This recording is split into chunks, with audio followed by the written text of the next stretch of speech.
These are where all the various things that people talk about in terms of, which you can see, for example, Italy doing at the moment, which you can see in terms of closing schools and closing public gatherings, and encouraging people to stay at home, encouraging self-isolation. There are multiple different things you can do. Now, we have modelled out a lot of these, because the things you basically need to do is ask the question, how much is this going to actually reduce the peak? Is it appreciable?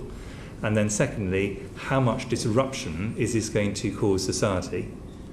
And you then kind of, in a sense, put them in a line and say, actually, we think it is worth doing these things, and it isn't worth doing those things. And if I could just take the example of schools, because that's probably one of the most important ones that people consider. For flu, we know that closing schools helps bring down the peak of the epidemic. Very clear. It's much less clear that is true for this epidemic, because children appear to be less affected, and we don't know whether that's because they don't get infected. I think that's unlikely, actually, because they don't get infected. They do get infected, but don't get symptoms. And then if they do get infected, do they spread it? We don't know. But it may be you could close the schools and actually have only a marginal effect on the peak of transmission. And what you would probably do, therefore, is, and also, if you'd have to close the schools with this virus compared to flu for a much longer period of time, because its generation time is longer. So the impact on education would be severe.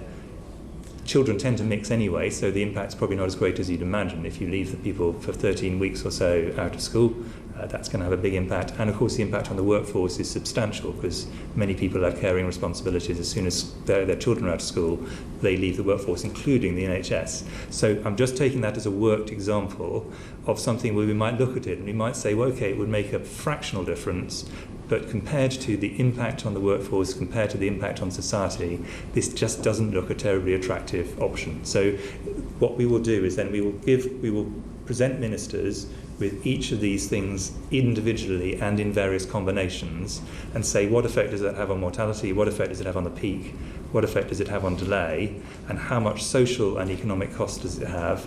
And now let's find a combination that looks as if it's a sensible and proportionate response. And then, importantly, now when are we going to bring it in?